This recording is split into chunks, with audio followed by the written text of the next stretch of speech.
স্বামী বিবেকানন্দের স্বপ্নভূমি মায়াবতী অদ্বৈত আশ্রম। আমরা আজকের এই পর্বে দেখে নেব আমাদের টানাকপুর স্টেশন থেকে মায়াবতী পৌঁছানোর জার্নি এবং মায়াবতীতে আমাদের প্রথম দিন।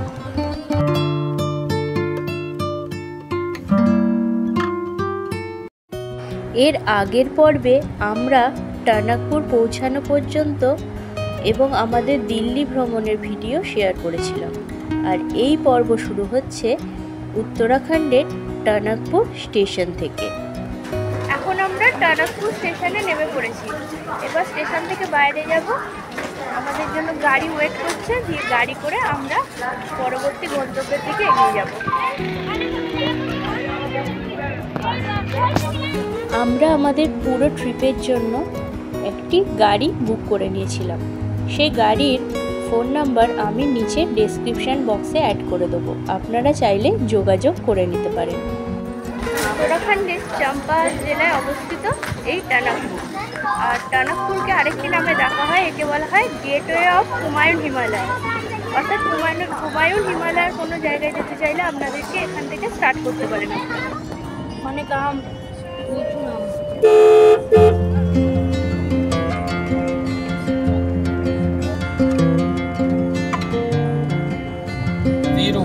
Biru.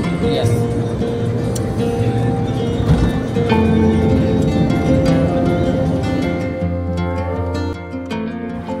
উত্তরাখণ্ডে চম্পাওয়াত জেলার একটি শহর হলো টানাকপুর।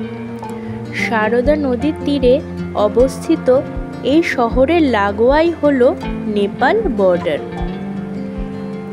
এই টানাকপুর থেকে একটি সতীপীঠ অর্থাৎ পূর্ণাগিরি মায়ের মন্দির আপনারা খুব সহজেই ঘুরে নিতে পারেন। টানাকপুর স্টেশন থেকে খুব কাছেই এই পূর্ণাগিরি মায়ের মন্দির। হুমায়ুন হিমালয় এবং সমতলের যোগসূত্র হলো এই স্থান, যা গেটওয়ে অফ হুমায়ুন নামেও পরিচিত। টানাকপুর থেকে মায়াবতীর যাত্রাপথ ছিল অসাধারণ সুন্দর একটি অভিজ্ঞতা। আর এই যাত্রাপথে আমাদের সাথে সাথেই চলছিল এখানকার ছোট্ট একটি নদী, যার নাম হলো চলতি নদী।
মায়াবতী যাওয়ার পথে এখানে একটা ভিউ পয়েন্ট আছে, যেখান থেকে সারদা নদী এবং পুরো টানাকপুর শহরটা দেখা যাচ্ছে।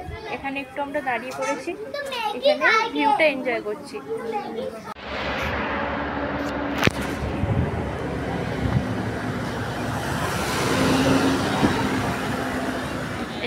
এটা হচ্ছে সারদা নদী, আর এখান থেকে টানাকপুর শহরটা পুরো দেখা যাচ্ছে। এটা একটা ভিউ পয়েন্ট। मॉर्निंग और इवनिंग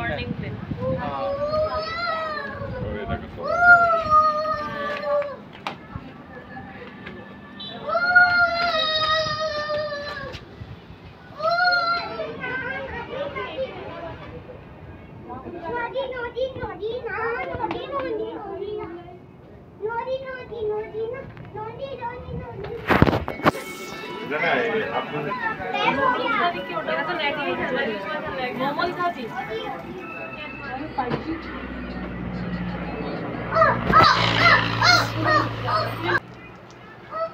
কি সুন্দর লাগছে এখান থেকে।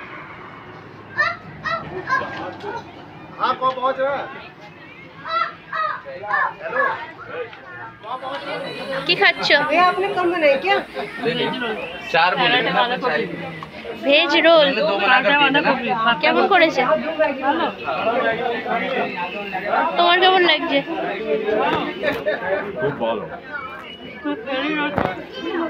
আমি খাবো মোমো।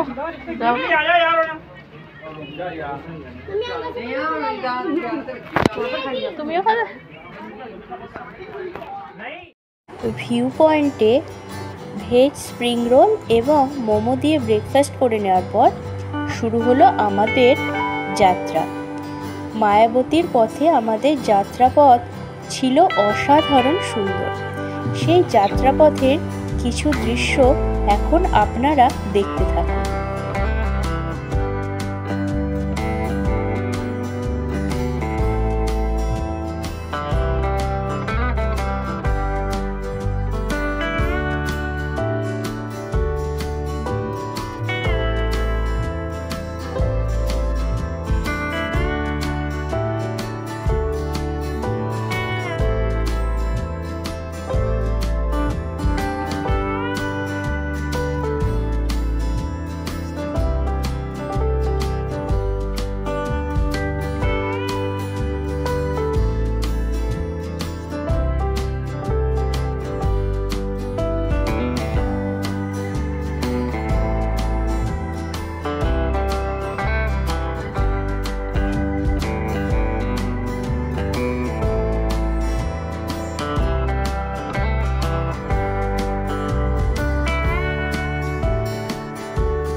এখন বাজে হচ্ছে দুপুর 12:05। এখন যদি অদ্বৈত আশ্রমে যাই তাও দুপুরে ভোগ প্রসাদ পাবো না, কারণ 12টার সময় ভোগ প্রসাদ দেওয়া বন্ধ হয়ে যায়। তাই আমরা মাঝপথে একটা হোটেলে দাঁড়িয়ে গেছি। এখানে আমরা দুপুরে লাঞ্চ করে তারপর এখান থেকে আবার রওনা। কি কি আছে মেনুতে? গরম রুটি, স্যালাড, মনে হয় কাসুন্দি আর স্যালাড, ডাল ডাল না দুপুরে সবজি, ওটা কি একটু ঘি ছড়িয়ে দিয়েছে। ও রাজমা। রাজমা রাজমা নাই, তরকা টাইপের। বলছি রুটি একটা খা না, না রুটি খাবো না। হ্যালো, এবার কি আছে? রাইস। রাইস আর তো খাইনি ডাল দিয়ে সবজি আমি রাইসই খাবো। সবজি খাই দেবো। হ্যাঁ ও তোকে ভাতটা খাইনি। তাজা, খুব টেস্টি, মানে যে খাবারটা খুব তাজা। এখন আমরা চলে এসেছি লোহাঘাট।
চম্পাওয়াত ঢোকার আগে একটি রাস্তা বাম দিকে চলে যাচ্ছে মায়াবতী অদ্বৈত আশ্রমের দিকে, আর ডান দিকের রাস্তাটি চলে যাচ্ছে চম্পাওয়াত। আর বাঁ দিকের রাস্তা ধরে চম্পাওয়াত যাওয়ার যে 9 কিলোমিটার রাস্তা, তা সত্যি এক কথায় অনবদ্য। আপনারা এখন পাইন বনে ঘেরা সেই রাস্তার দৃশ্য দেখতে থাকুন।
গেছি মায়াবতী অদ্বৈত আশ্রমে।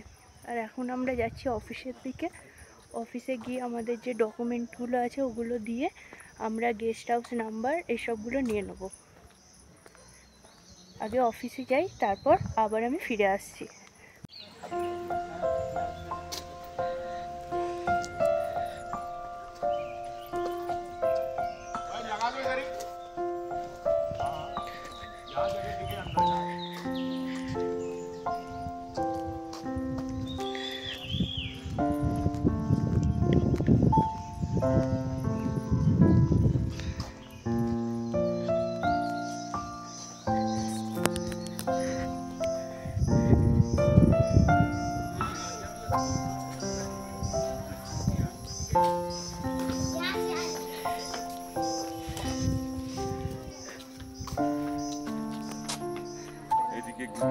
আমাদের গেস্ট হাউসের চাবি দিয়ে দিয়েছে। আমরা এখন ফার্স্টে রুমে যাচ্ছি, দিয়ে দুপুরে রুমে গিয়ে আমরা ফ্রেশ হয়ে নেবো।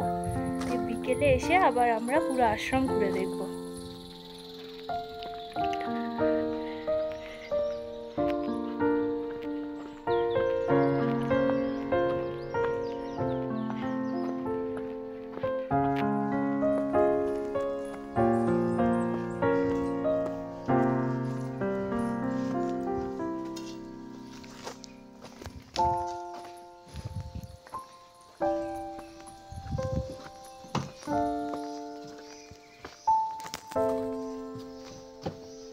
চলো এবার রুমে যাবো আমরা।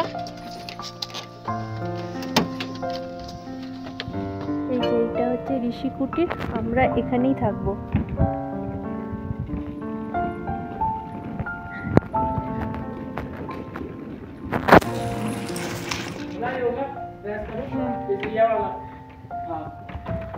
कितना 208 है ना? 208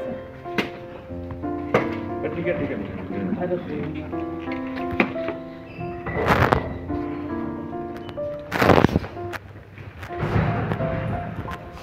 ওকে, হ্যাঁ এই যে আমাদের 208 নম্বর রুম ঋষি কুটিরে। ঠাকুর মা স্বামীজি। নাড়ু ভাইকে কোথায় রাখি? এটা ফাঁকা আছে।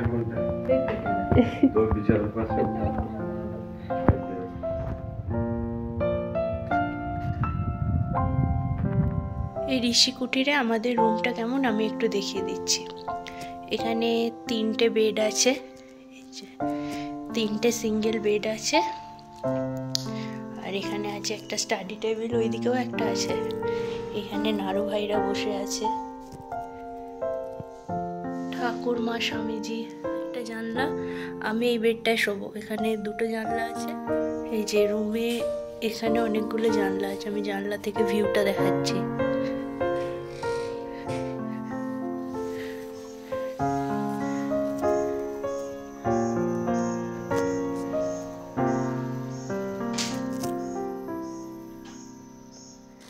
এখন বিকেল হয়ে গেছে আর আমরা আমাদের গেস্ট হাউস থেকে বেরিয়ে পড়েছি। আমরা এখন যাচ্ছি অদ্বৈত আশ্রমের দিকে। আশ্রমটা আমরা এবার ঘুরে দেখে নেব। যাওয়ার রাস্তাটা কি সুন্দর।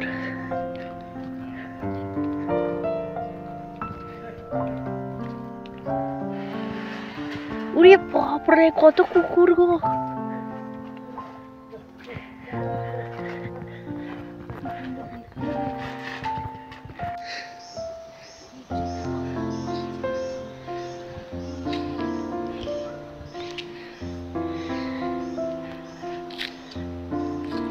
এই যে এই রাস্তা দিয়ে যেতে হবে আমাদের আশ্রমের দিকে।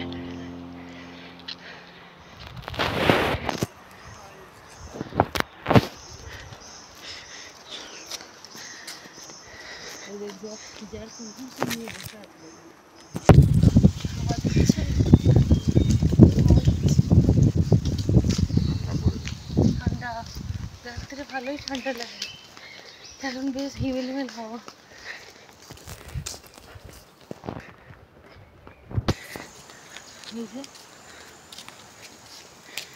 আমাদের আশ্রমের হসপিটালের রাস্তাটা। কোনটা? এই যে এটা দিয়ে, এই নিচেটা দিয়ে যেতে। ওই যে আশ্রমে উঠে যাচ্ছে ওই সিঁড়িটা দিয়ে, ওটা দিয়েও ওঠা যায়। হসপিটাল না ওটা, সিঁড়ি দিয়েও উঠতে পারা যায়।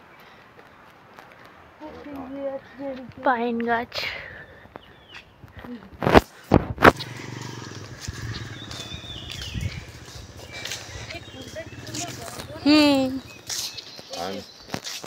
আর না হলে এক করতে পারে।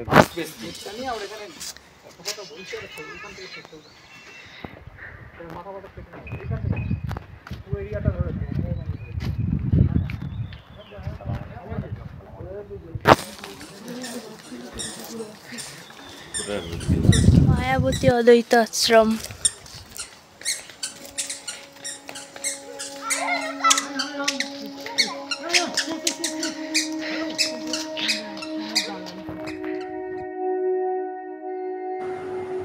একবার হিমালয়ের কোলে বসে স্বামীজি পত্র মারফত তার প্রিয় শশী ডাক্তারকে জানাচ্ছেন, আমি আজকাল তুষারাবৃত পর্বতশৃঙ্গের সম্মুখে ধ্যানে বসে উপনিষদ থেকে আবৃত্তি করি। ন তস্য রোগ ন তস্য জরা ন মৃত্যু। অর্থাৎ যে যোগাগ্নিময় দেহ লাভ করেছে তার রোগ জরা মৃত্যু কিছুই নেই। সামনে বরফাবৃত পর্বতশ্রেণীর রক্তিম আভায় উদ্ভাসিত হিমালয়, তারই মাঝে মায়াবতী অদ্বৈত আশ্রম। এ যেন স্বামীজির সেই উপলব্ধির সার্থকতা।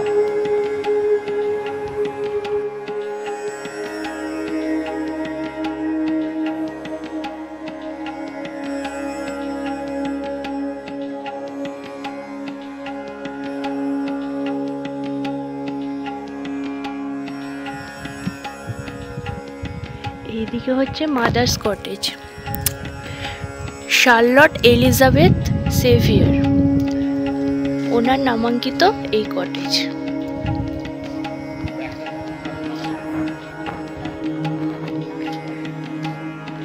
হ্যাঁ, আচ্ছা তাই।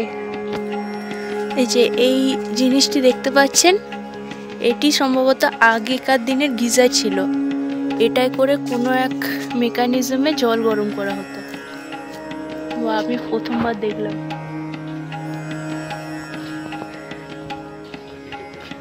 এই নাড়ু ভাইরা কি করছে?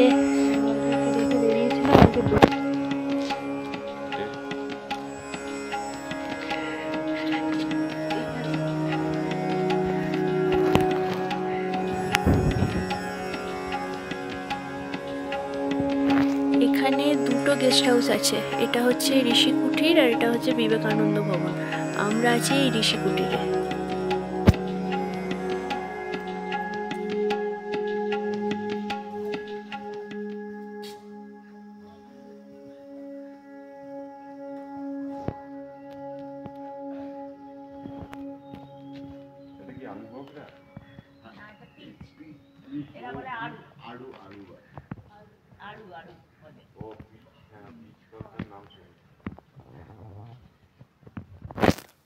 যেখানে আপেল গাছে আপেল ধরে আছে, দেখি কাছে যাওয়া যায় কিনা।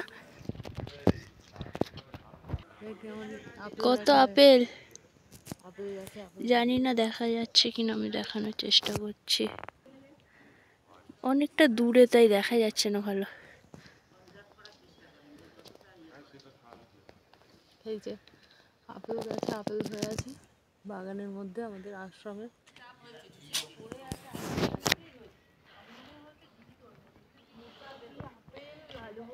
মুসাম্বি কোথায়? জায়গাটা তো একটু দূরে। মায়াবতী অদ্বৈত আশ্রমের এই প্রথম পর্বের ভিডিওতে আমাদের মায়াবতী অদ্বৈত আশ্রমে পৌঁছানোর জার্নি এবং প্রথম দিন বিকেলটা আমরা কিভাবে কাটালাম এবং আজকে রাতে আমরা ডিনারে কি খেলাম সেই ভিডিও থাকছে। আর এর পরবর্তী ভিডিওতে আপনারা দেখতে পারবেন মায়াবতী অদ্বৈত আশ্রম এবং তার আশপাশের কিছু স্থান। এখান থেকে ট্রেকিং করে আমরা যাব ধরমপুর। এছাড়াও দেখে নেব আশ্রমের গোশালা স্বরূপানন্দ পয়েন্ট এবং জেনে নেব এই মায়াবতী অদ্বৈত আশ্রমের কিছুটা ইতিহাস। তাই আপনারা আমাদের চ্যানেলটি সাবস্ক্রাইব করে রাখুন পরবর্তী পর্বগুলি দেখবার জন্য। এখন বাজছে রাত্রি 8টা। এই যে আমরা টর্চ নিয়ে বেরিয়ে পড়েছি। এবার যাব হচ্ছে প্রসাদ কক্ষের দিকে। এখান থেকে প্রায় 1 কিলোমিটার আমাদের যেতে হবে অন্ধকার রাস্তা দিয়ে। সেই এক্সপিরিয়েন্সটাও শেয়ার করবো, আপনারা দেখতে থাকুন। রামকৃষ্ণ শরণম রামকৃষ্ণ শরণম রামকৃষ্ণ শরণম শরণমে। এই তো শুরু।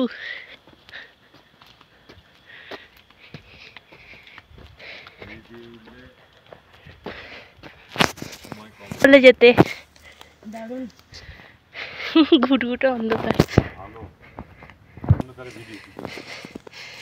এই তো মাকে দেখা যাচ্ছে। আমরা খেতে যাচ্ছি খাবার ঘরে। এনে লেপার্ড বেরোয় কিন্তু। হ্যাঁ,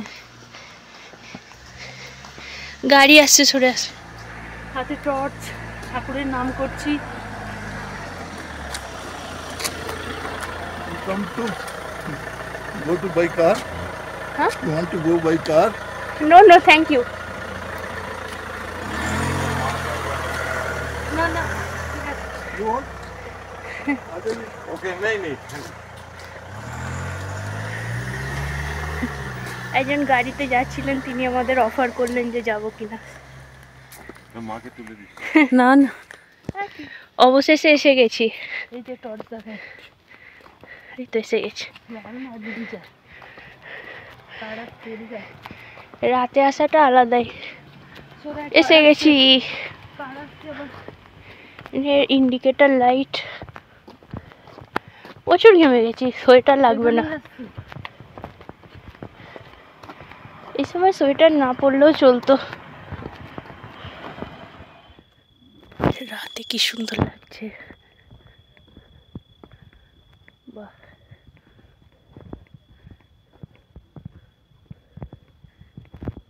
অন্ধকার, কোনো শব্দ নেই। না ফোলা টোলা পরের দিন কিছু না, না খালি রক্ত খাবে ব্যাস। রক্তটা ওইখানটা ডালা পাকিয়ে যায়, মানে একদম জমা।